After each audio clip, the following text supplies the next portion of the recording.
ప్రతి భాగస్వామ్యంతోనే ఎన్టీఆర్ విగ్రహం. మంత్రి సవిత. అమరావతి ప్రాంతం నీరుకొండలో అన్న ఎన్టీఆర్ విగ్రహాన్ని పూర్తిగా ప్రజా భాగస్వామ్యంతోనే ఏర్పాటు చేస్తున్నామని రాష్ట్ర బీసీ ఈడబ్ల్యూఎస్ సంక్షేమ చేనేత మరియు జౌళి శాఖ మంత్రి ఎస్ సవిత స్పష్టం చేశారు. ఈ విగ్రహ ఏర్పాటుకు కూటమి ప్రభుత్వం ఎలాంటి ప్రభుత్వ నిధులు వినియోగించడం లేదన్నారు. ఎన్టీఆర్ విగ్రహంపై వైసీపీ అనవసర రాద్ధాంతం చేస్తోందని విమర్శించారు.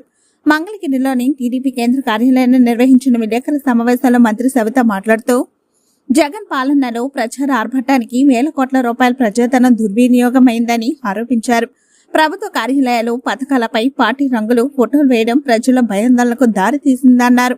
కూటమి ప్రభుత్వం అధికారంలోకి వచ్చిన 19 నెలల్లోని ఎన్నికల్లో ఇచ్చిన అన్ని హామీలను అమలు చేసిందని తెలిపారు. పెన్షన్ల పెంపు, రైతులు, విద్యార్థులు, పేదలకు సంక్షేమ పథకాలు అమలవుతున్నాయని చెప్పారు. రాయలసీమ ఎత్తిపోతల పథకం నిలిచిపోవడానికి జగన్ కారణమని, ఈ అంశంపై అసెంబ్లీలో చర్చకు సిద్ధమని మంత్రి సవిత సవాల్ విసిరారు.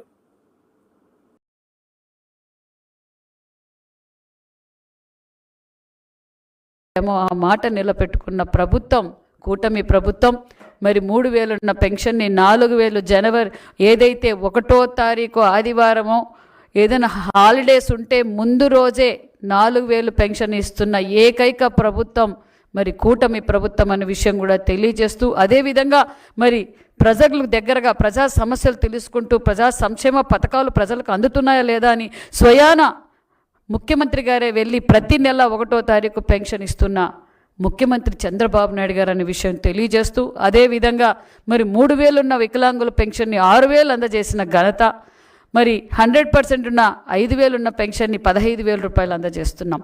అంతేకాకుండా మరి తల్లికి వందనం, ఇంట్లో ఎంతమంది బిడ్డలుంటే అంతమందికి, అంటే విద్య విలువ తెలిసిన విద్యాశాఖ మంత్రి గారు రాష్ట్ర ఆర్థిక పరిస్థితి బాగులేకపోయినా లేదు, విద్యకు ప్రాధాన్యత ఇవ్వాలి, ఎవరూ డ్రాప్అవుట్స్ కాకూడదు, పిల్లలు తల్లి ప్రేమ ఒకరికే పరిమితం కాకూడదన్న ఉద్దేశంతో ఇంట్లో ఎంతమంది బిడ్డలున్నా అంతమందికి తల్లికి వందనం అందజేసిన ప్రభుత్వం కూటమి ప్రభుత్వం అనే విషయం కూడా మీకు తెలియజేస్తున్నాం. అంతేకాకుండా మరి అన్నదాత సుఖీభవ అందజేశాం. మేము ఏదైతే ఎన్నికల సమయంలో యువగల అధినేత నారా లోకేష్ బాబు గారు మాట చెప్పారో ఆ మాట నిలబెట్టుకుని మెగా డిఎస్సి 16,000 పోస్టులు అందజేసిన ప్రభుత్వం. అంతేకాకుండా పోలీస్ డిపార్ట్మెంట్ కానిస్టేబుల్స్ కూడా సుమారుగా 5,000 మందికి పోస్టింగ్ ఇచ్చాం. అంతేకాకుండా మరి ఈరోజు ఎన్ఆర్జీఎస్ ద్వారా కూడా మరి ప్రతి గ్రామాల్లోనూ మరి ఈరోజు సీసీ రోడ్లు, డ్రైనేజీలు వేస్తున్నాం, బీటీ రోడ్లు వేస్తున్నాం, ఆర్ఎంబి పార్ట్ హోల్స్ పూర్తి చేశాం. దానితో పాటు మరి ఎన్నికల సమయంలో మేమేదైతే మాట చెప్పామో మరి జగన్ భూచట్టాన్ని రద్దు చేశాం.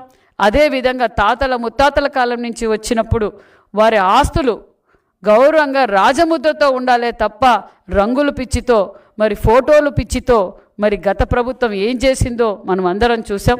అదేవిధంగా మొన్నటి రోజున రాష్ట్ర వ్యాప్తంగా మరి రాజముద్ర వేసి గౌరవంగా దేశ గౌరవాన్ని పెంచే విధంగా మరి రాజముద్ర వేసి రైతన్నలకు ప్రతి ఒక్కరికి పాస్బుక్లు కూడా అందజేశామన్న విషయం కూడా మీకు తెలియజేస్తూ, అంతేకాకుండా మరి ఉచిత ఇసుక అన్నాం, ఉచిత ఇసుక అందజేశాం. ఎక్సైజ్ పాలసీ అన్నాం, మరి ఎక్సైజ్ పాలసీని అమలు పరిచామన్న విషయం కూడా మీకు తెలియజేస్తూ, అంతేకాకుండా మరి ఒక పక్క సంక్షేమ పథకాలన్నీ అమలుపరుస్తూ, ఒక పక్క ఉపాధి చూపిస్తూ, ఒక పక్క సంపద సృష్టిస్తున్నామన్న విషయం కూడా మీకు అందరికీ తెలియజేస్తున్నాం. ఒక పక్క మరి 108లు కూడా ఈరోజు ప్రజలకి సౌకర్యంగా మరి ఫోన్ చేసిన తక్షణమే స్పందిస్తూ వారికి మరి 108లో కూడా సీసీ కెమెరాలు కూడా ఏర్పాటు చేసి ప్రజల ఆరోగ్యాన్ని కాపాడుతున్న ప్రభుత్వం కూటమి ప్రభుత్వం. అంతేకాకుండా మీరు ఈరోజు హాస్పిటల్స్లో రాష్ట్ర వ్యాప్తంగా కూడా హాస్పిటల్స్లో మరి అడిషనల్ బిల్డింగ్స్ కావచ్చు, మధ్యలో ఆగిపోయిన విలేజ్ హెల్త్ క్లినిక్లు కూడా ప్రతి కాన్స్టిట్యున్సీలో కూడా పనులు పూర్తి చేస్తున్నామన్న విషయం కూడా మీకు తెలియజేస్తూ, మరి ఒక పక్క మరి ఎయిర్ కనెక్టివిటీ కావచ్చు, పోర్ట్ కనెక్టివిటీ కావచ్చు, మరి రోడ్ కనెక్టివిటీ కావచ్చు, రైల్ కనెక్టివిటీ కావచ్చు, మరి నరేంద్ర మోడీ గారి ఆశీర్వాదంతో ఈరోజు ఒక పక్క పోలవరం, ఒక పక్క అమరావతి, మరి ఈరోజు అభివృద్ధే ధ్యేయంగా ఈ కూటమి ప్రభుత్వం పనిచేస్తుందన్న విషయం కూడా మనందరికీ తెలుసు. అంతేకాకుండా మరి టూరిజం మీద ఈరోజు టూరిజం మీద ఎక్కువగా మనం ఫోకస్ చేస్తున్నాం. ఎందుకంటే మనకున్న సంపదని మనం కాపాడుకోవాలి. మరి అదే ఉద్దేశంతో మరి ఒక పక్క టూరిజంకి సుమారుగా 19,000 కోట్ల పెట్టుబడులతో కూడా ఈరోజు మరి పెట్టుబడిదారులు రావటం కూడా మనం చూసాం. మొన్నటి రోజున మరి గండికోట ఉత్సవాలు చేశాం. అంతేకాకుండా మరి ఒక పక్క నదీల పక్కన పర్యాటన రంగాన్ని కూడా అభివృద్ధి చేయాలనే ఉద్దేశంతో అనేక విధాలుగా అభివృద్ధి చేస్తున్నాం. టూరిజం ఒక పక్క ప్రతి జిల్లాకు కావచ్చు మరి ఒక జోన్ ప్రకారము ఒక టూరిజం హబ్గా చేసి వారు ఉండటానికంటే వచ్చిన ప్రాంతాన్ని 2-3 రోజులు ఉండేలా వాళ్ళకి కావాల్సిన వసతులు కూడా అన్నీ ఏర్పాటు చేస్తున్నామన్న విషయం కూడా మీకు అందరికీ తెలియజేస్తున్నాం.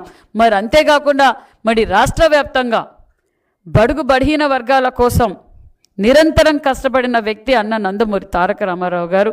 మరి వారి పేరు మీద మనం ఏదైతే 14-19లో అన్నా క్యాంటీన్లు ఓపెన్ చేసామో ఆ అన్నా క్యాంటీన్లు అన్నీ ఈరోజు 204 అన్నా క్యాంటీన్లు ఆల్రెడీ రన్నింగ్లో ఉన్నాయి. మరికొన్ని అన్నా క్యాంటీన్లు దగ్గరలోనే మరి మొదలు పెడుతున్నామన్న విషయం కూడా మీకు అందరికీ తెలియజేస్తూ మరి ఒక పక్క ఈరోజు భారతదేశంలో ఏ రాష్ట్రంలో అభివృద్ధిలో పరుగులు పెడుతుందంటే ఆంధ్రప్రదేశ్. ఇప్పుడు పెంచిన పెట్టుబడుల్లో కూడా 25.3% పెట్టుబడులు కూడా మన రాష్ట్రానికే వచ్చాయన్న విషయం కూడా మీకు తెలియజేస్తూ మరి నిజంగానే ఈరోజు రాష్ట్రం ఉన్న పరిస్థితి ఏంటో తెలుసు. గత 5 సంవత్సరాల్లో ఈ రాష్ట్ర పరిస్థితి ఏమైందో మనం చూస్తాం. అతి తక్కువ కాలంలోనే 19 నెలల్లోనే రాష్ట్రాన్ని అభివృద్ధిలో పరుగులు పెడుతున్న ప్రభుత్వం కూటమి ప్రభుత్వం అని కూడా తెలియజేస్తూ ఒక పక్క ఇరిగేషన్ ప్రాజెక్టులు మరి కృష్ణా జలాలను రాయలసీమలో పరుగులు పెట్టిస్తున్న మరి ఈ కూటమి ప్రభుత్వం అనే విషయం కూడా మీకు అందరికీ తెలియజేస్తున్నాం.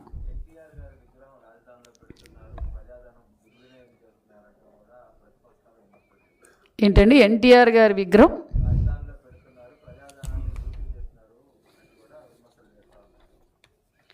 ఎన్టీఆర్ గారి విగ్రహము నిర్మాణం చేస్తున్నారు ప్రజల సొమ్ముతో.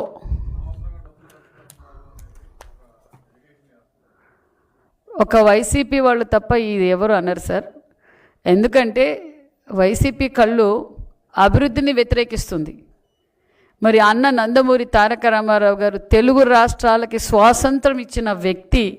మరి ఒక సినిమా నటుడుగా బడుగు బలహీన వర్గాల కోసం నిరంతరం పోరాటం చేసిన వ్యక్తి.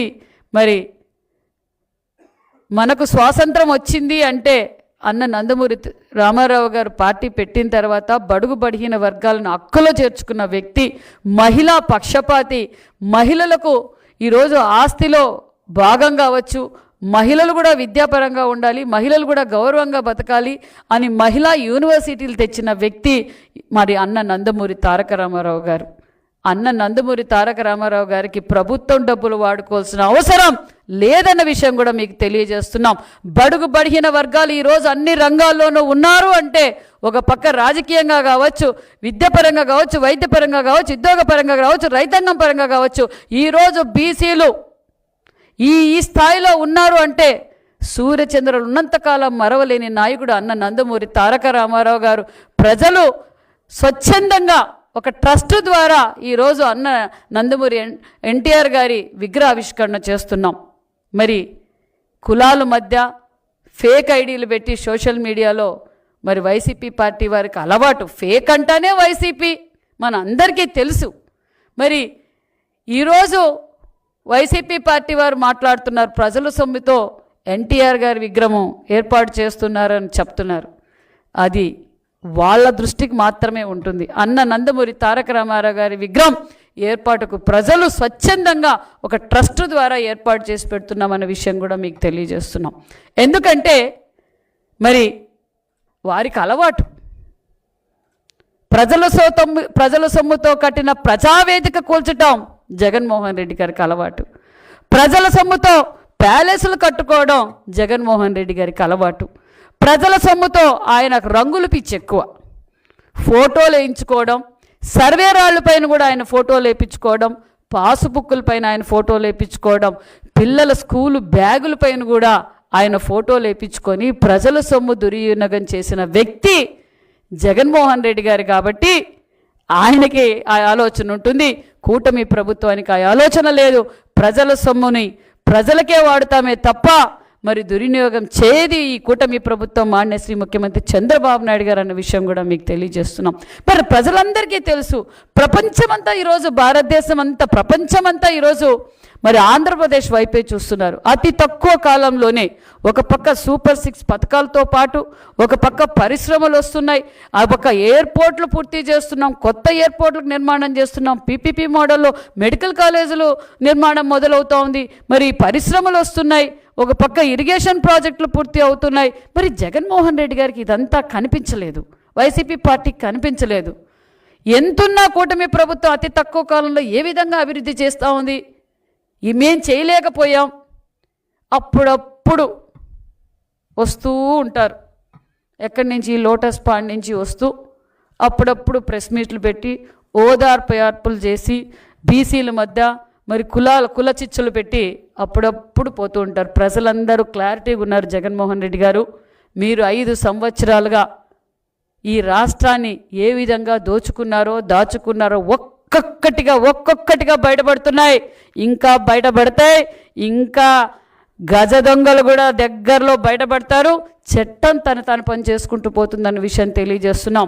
మేము క్లారిటీగా ఉంది. కూటమి ప్రభుత్వం, మాన్య శ్రీ ముఖ్యమంత్రి చంద్రబాబు నాయుడు గారు, మా డిప్యూటీ సీఎం గారు, మా యువగల అధినేత నారా లోకేష్ బాబు గారు, ఈరోజు ఈ రాష్ట్రం కోసం మేమందరం అహర్నిశలు కష్టపడుతున్నాం.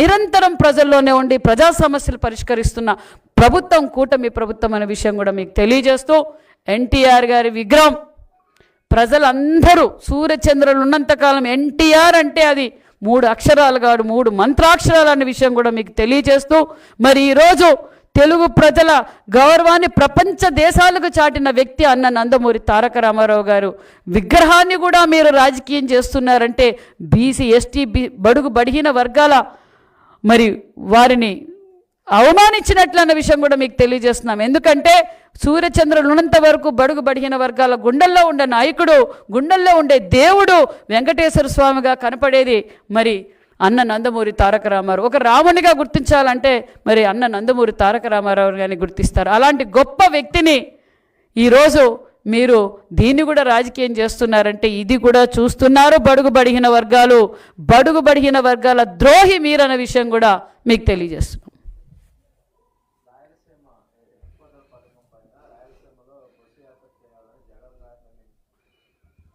జగన్ గారు రాయలసీమ ఎత్తిపోతల మీద బస్సు యాత్ర,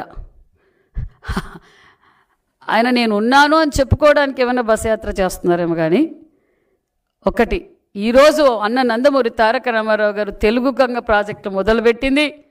మరి కృష్ణాది ఏదంటే రాయలసీమ, ఒకప్పుడు రాయలసీమ పరిస్థితి ఏంటంటే వానమబ్బుల కోసం ఎదురు చూస్తూ ఎండిపోయిన బోరులు, ఎండిపోయిన చెరువులు, తట్టాబుట్ట నెత్తిన పెట్టుకొని ఇతర రాష్ట్రాలకు వలసపోయేవారు ప్రజలు.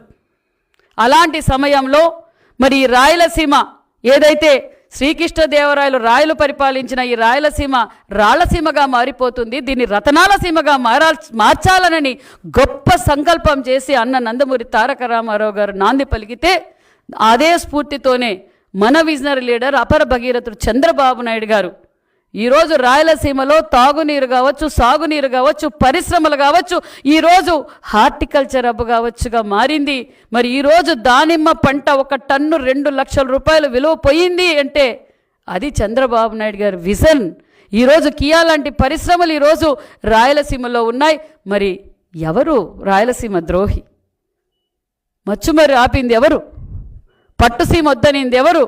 ఆయన ముఖ్యమంత్రిగా ఉన్నప్పుడు అన్నమయ్య డ్యామ్ కొట్టుకుపోతే, ఆయన సొంత జిల్లాలో అన్నమయ్య డ్యామ్ కొట్టుకుపోయి 42 మంది చనిపోతే కనీసం ముఖ్యమంత్రి గారు పరామర్శించలేదు. అంటే అన్నమయ్య డ్యామ్ గేటు మెయింటెనెన్స్ చేయకపోవడంతో ఇసుక మాఫియా కోసం, వారి నాయకులు ఇసుక మాఫియా కోసం మరి ఊరు మునిగిపోయి మరి 42 మంది చనిపోతే మరి జగన్మోహన్ రెడ్డి గారికి కనిపించలేదా? మరి రాయలసీమ లిఫ్ట్ ఇరిగేషన్ గురించి జగన్మోహన్ రెడ్డి గారు మాట్లాడతారు, ఏమంటారు? రాయలసీమ ద్రోహి చంద్రబాబు గారు అంటారు.